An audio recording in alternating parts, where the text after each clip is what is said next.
Derive an expression for the gravitational field due to a uniform rod of length L and mass capital M at a point on its perpendicular bisector at a distance d from the center. पहले एक rod ले लें.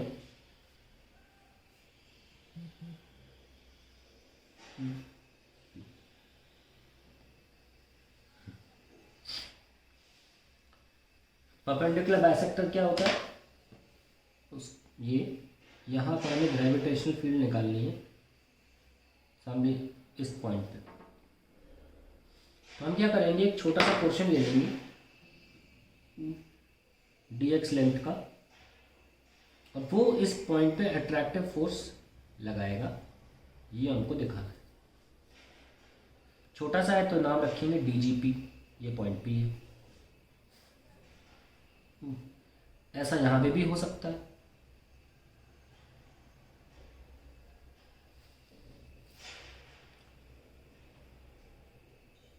ये भी हो जाएगा dgp.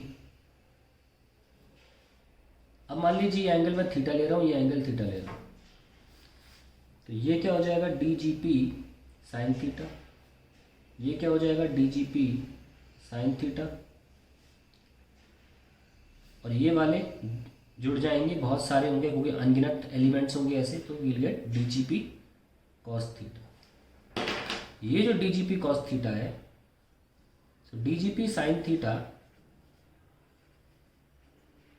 cancels out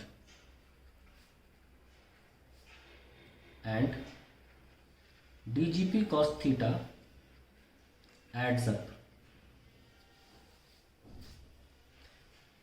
So finally we have g net is equals to integration of dgp cos theta.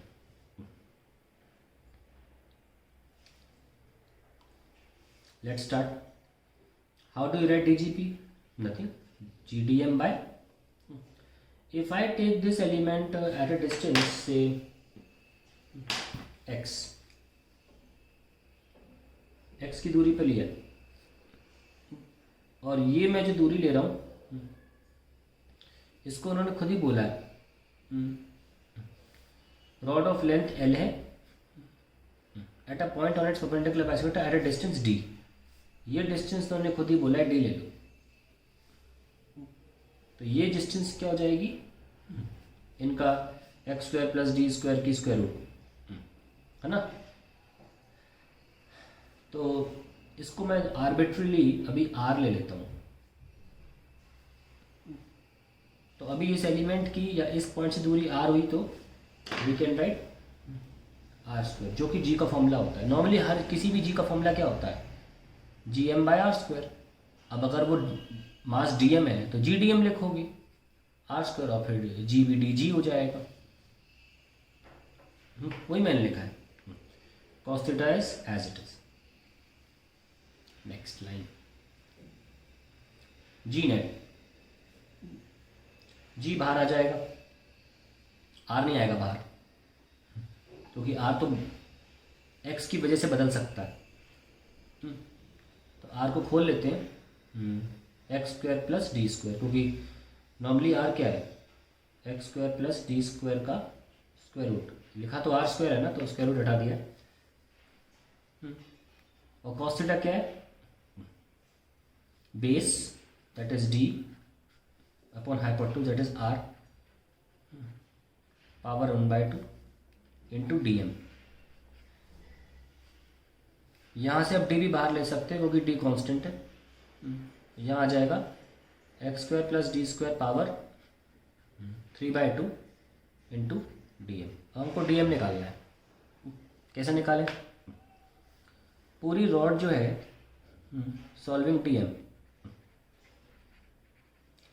पूरी rod l length की उसका मास एम है, तो 1 का मास m बाई एल, तो डी एक्स लेंथ का mass m by l d x. इसमें कोई तामझाम नहीं है, सिंपली आ गया हमारा डी एक्स.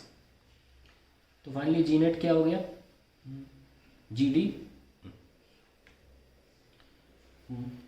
और this is x square plus D square power 3/2 और डी एक्स की जगह डी एम की जगह m by l d x, m by l तो कांस्टेंट है तो आप बाहर ले लो और सिर्फ डी एक्स छोड़ दो। तो ये आपने अगर इंटीग्रेशन सॉल्व कर लिया तो आपका आंसर आ चुका है। ऐसे इंटीग्रेशन को सॉल्व करना होता है जब पावर 3/2 हो या 5/2 कुछ भी हो, ऑन द स्क्वायर हो, तो जो वेरिएबल होता है उसको कांस्टेंट के फॉर्म में ऐसा लेट करते हैं, पहले भी कर चुके हैं ऐसा, डी tan थीटा ऐसे लेट करते हैं। तो ऑब्वियसली एक्स स्क्वायर को हम D square tan square theta लिख लेंगे, ये तो हमें बहुत इंपॉर्टेंट पार्ट है, लिखना ही है। और डी एक्स को भी हटाना पड़ेगा फिर, क्योंकि हमने एक्स को थीटा के फॉर्म में कर लिया। तो डी एक्स कैसे हटाओगे, इसको डिफ्रेंशिएट कर दो थीटा के फॉर्म में, D X by D theta is equals to D tan theta का sec square theta. So finally we have D X is equals to D sec square theta D theta. तो ये सब replacement है, D x को replace करना है, x square को replace करना है, which can be done on the next page.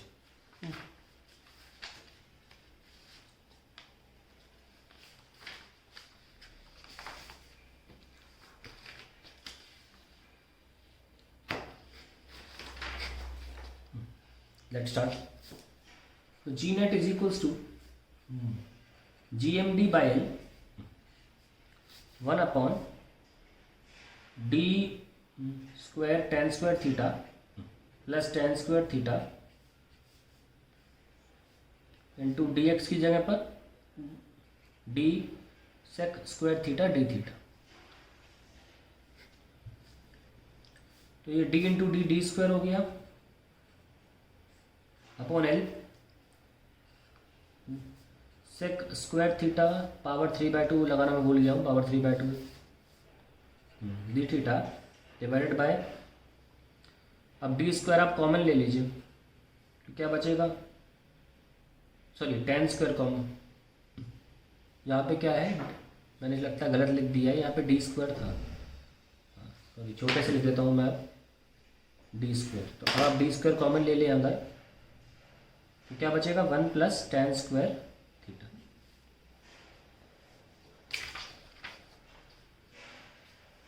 तो डी और पावर जो है वो 3/2 है।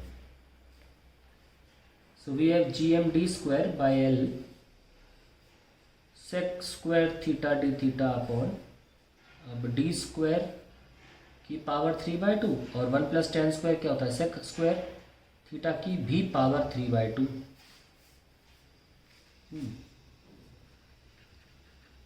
G M D square by L sec, ये cancel, square theta D theta नीचे डी क्यूब इंटू ये भी कैंसिल और आ गया सेक क्यूब थीटा, ये गया ये भी एक बचा। So we have g m by l d, okay.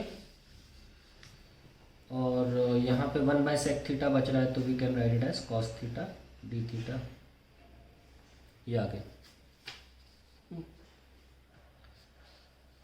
Further we can solve this and we get sine theta.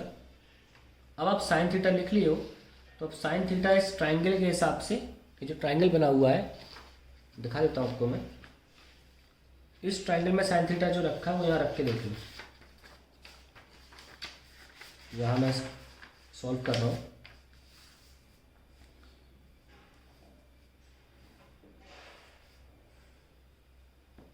Sine theta क्या होगा यहाँ बताओ,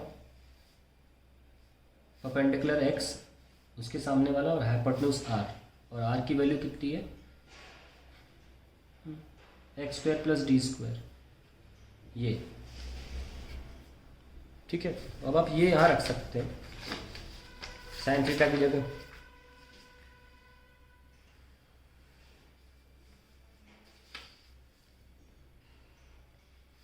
So we have G net is equals to GM by LD sine theta की जगह x upon x square plus D square. और अब आप limit रखिए कि आपका x कहाँ से कहाँ वेरी कर रहा है। इसमें देखो अगर ये पूरी रॉड एल लेंथ की और मैं सेंटर से विभाजन किया है, डिवाइड किया है, तो -L/2 से +L/2, L/2 से +L/2 को ले जाना है। सो GM by LD